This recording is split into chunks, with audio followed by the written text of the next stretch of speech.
আজকে এই ভিডিওর মাধ্যমে আমরা জানবো একটা গাছ কিভাবে বাড়তে থাকে সিজন ওয়াইজ। সেটাই আমরা ডিসকাস করব গ্রোথ অফ স্টোরি এই ভিডিওর মাধ্যমে। সিভিল ইঞ্জিনিয়ারিং বাংলা চ্যানেলে সবাইকে জানাই স্বাগত।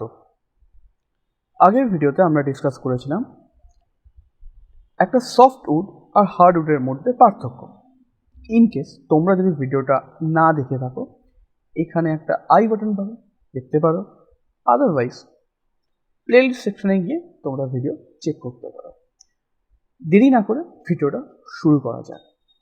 দেখো, আর একটা কথা, ভালো লাগলে অবশ্যই লাইক করো, বন্ধুদের সাথে শেয়ার করো এবং সাবস্ক্রাইব করো, কারণ এগুলো করতে কিন্তু টাকা লাগে না। চলো ভিডিওটা শুরু করা যাক। দেখো, আমাদের পশ্চিমবঙ্গে বা বাংলাদেশে জেনারেলি আমরা 6টা ঋতু দেখতে পাই, 6 season broadly: summer, monsoon, autumn, winter and spring. আরেকটা কি হেমন্তকাল। হেমন্তকালে এক্সিস্টেন্স পাওয়া যায় না, তো মোস্ট 6টা হয়, 5টাই ধরে রাখো। এটা হলো আমাদের সেই গ্রেট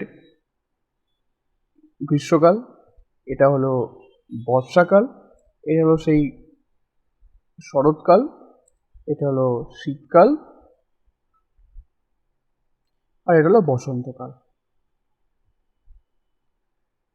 তো এই বেসিক্যালি ঋতু আমরা আমাদের দেখতে পাই, ঠিক আছে।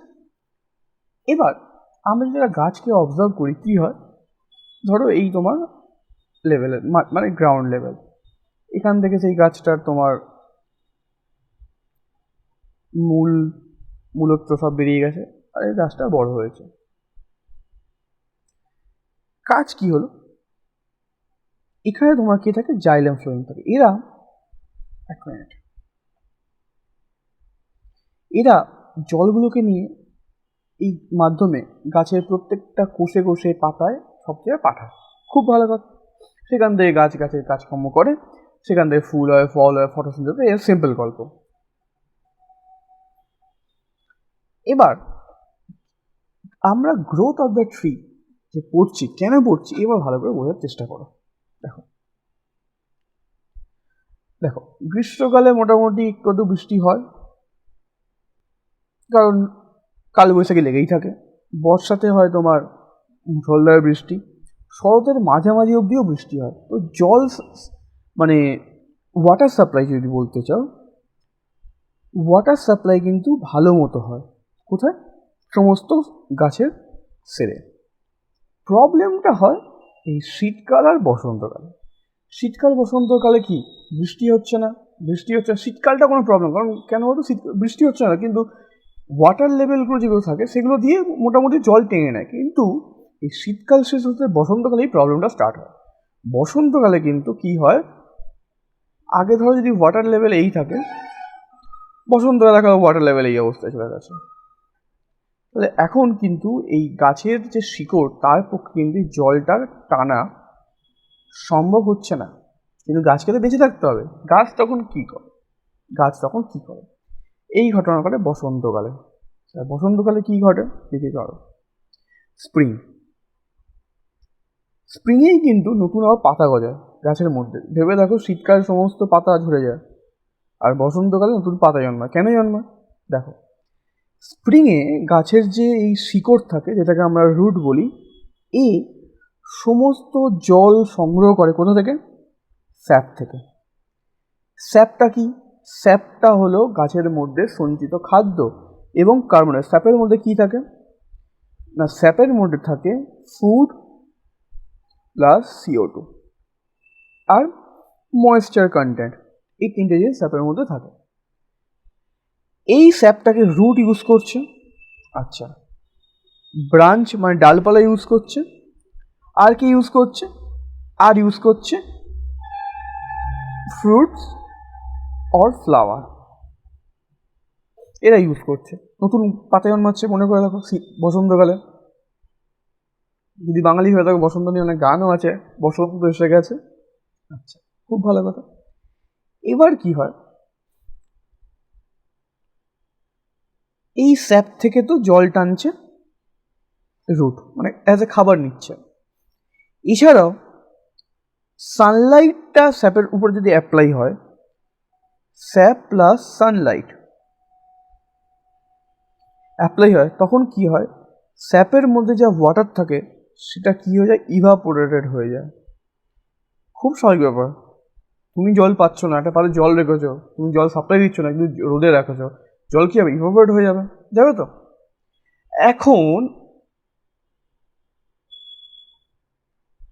এই সমস্ত যখন ঘটনা ঘটে, স্যাপ কি করে, কার্বনকে বাতাস থেকে অ্যাবজর্ব করে। স্যাপ কি করে, কার্বন ডাই অক্সাইডকে বাতাস থেকে অ্যাবজর্ব করে, এবং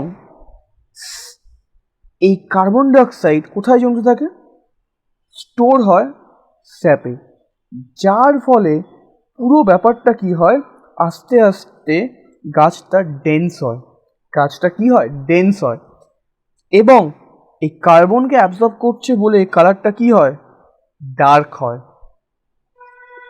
বুঝতে পারছো, এই স্যাপ যখন কার্বন ডাই অক্সাইড নিচ্ছে, তারপর অ্যাবজর্ব করছে, তারপর ডার্ক হচ্ছে, তখন এই স্যাপটাই কনভার্ট হয়ে যাবে কিসে, ক্যাডমিয়াম লেয়ারে, যেটা আর কিছুই নয়, sap plus absorb carbon die oxide.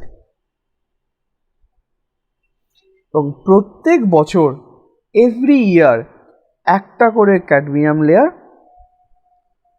Add হতে থাকে প্রত্যেকটা বছর, যার ফলে এই ক্যাডমিয়াম লেয়ার প্রত্যেকে অ্যাড হতে থাকে, এগুলোকেই আমরা বলি অ্যানুয়াল রিং, গাছের অ্যানুয়াল রিং। এবং একটা গাছ যদি কাটি, তার যে আমরা ক্রস সেকশনটা পাবো, আমরা যদি অ্যানুয়াল রিংগুলো যদি গুনতে পারি, জেনারেলি গোনা যায় না, গুনতে পারি, আর সেখান থেকে আমরা কিন্তু একটা গাছের বয়স জানতে পেরে যাই। একটা অ্যানুয়াল রিং কীভাবে তৈরি হচ্ছে, বসন্তকালে খাবার নেই, কি করছে, শিকড় খাবার নিচ্ছে, এবং এর মধ্যে ময়েশ্চার কন্টেন্ট সূর্য সেটাকে ইভাপোরেট করছে, সেই জন্য কার্বন ডাই অক্সাইড অ্যাবজর্ব করতে বাধ্য হচ্ছে, অ্যাবজর্ব করতে বাধ্য হওয়ার জন্য সেটা কি ক্যাডমিয়াম লেয়ার কনভার্ট হচ্ছে, এবং সেটা অ্যানুয়াল একটা রিং জেনারেট করছে, that is the annual ring. বোঝা গেল। আরও দেখা যায় এই যে অ্যানুয়াল রিংটা জেনারেট হয়, এই অ্যানুয়াল রিংটা না সেন্টারে খুব ওয়াইড হয়, স্বাভাবিক ব্যাপার, সেন্টারে তো ওয়াইড হবেই, আর যত আউটার দিকে যায় তত ন্যারো হতে থাকে, এবং এই ক্যাডমিয়াম লেয়ারে এই কার্বন ডাই অক্সাইড স্যাপ জমে এখানে কি জেনারেট হয়, এইখানে বেসিক্যালি সেলুলোজে কনভার্ট হয়ে যায়, এবং এর মধ্যে কি থাকে, ফাইবার থাকে, যে কিনা একটা গাছকে শক্তি প্রদান করে। তো এই সমস্ত, তো এই বসন্তকাল থেকে ঘটনা শুরু হয়, এবং ঘটনাটা চলতে থাকে মোটামুটি সামার উইন্টার তক। এই পুরো ব্যাপারটা হয়ে যাওয়ার পর একটা গাছে কাটা হয় কখন, ম্যাচিওর লেভেলে। কখন কাটা হয়, বিফোর উইন্টারই একটা গাছকে কাটা হয়, যদি মনে হয় যে সেটা তোমার ম্যাচিওর হয়ে গেছে, তখনই কাটা হবে। হোয়েন ইউ ফিল, মানে পূর্ণবয়স্ক বলবো, ম্যাচিওর হয়ে গেছে, ঠিক আছে। বেস্ট টাইম হলো উইন্টার, তবে অনেকে জেনারেলি সামারেও কাটাকাটি শুরু করে দেয়, কারণ এই ঘটনাটা ঘটার সময় কাটাটা উচিত নয়, এরপর কাটাটা ভালো। বাট যদি ম্যাচিওর ট্রি তুমি না কাটো, ইম্যাচিওর গাছ তুমি কাটো, সেক্ষেত্রে কিন্তু গাছটা ইয়ং থাকে, ফলে তার ডিকেটা বেশি হয়, ক্ষয় বেশি হয়, তো একদমই উচিত নয় কোনো গাছ ম্যাচিওর হয়নি তবু তুমি তাকে কাটছো, ঠিক আছে? তো এই হলো বেসিক একটা ভিডিও গ্রোথ অফ ট্রি, যার মধ্যে আমি বেসিক্যালি ডিসকাস করতে চেয়েছি স্যাপ, ক্যাডমিয়াম লেয়ার, অ্যানিউলার রিং, ঠিক আছে? এবং কিভাবে একটা গাছের কখন কাটা হতে পারে। তো আশা করি ভিডিওটা তোমাদের ভালো লেগেছে। যদি ভালো লাগে লাইক অবশ্যই করবে, আর যদি নতুন কিছু শিখে থাকো আমার ভিডিও থেকে তাহলে ডেফিনেটলি বন্ধুদের সাথে শেয়ার করতে ভুলো না। সাবস্ক্রাইব করে চ্যানেলকে, কারণ তোমাদের সাবস্ক্রাইব, শেয়ার, কমেন্ট, লাইকই আমাকে মোটিভেট করে আরও এরকম ভিডিও বাংলা ভাষায় বানানোর জন্য, ঠিক আছে? তো পরের ভিডিওতে আমরা ডিসকাস করব ক্লাসিফিকেশন অফ টিম্বার।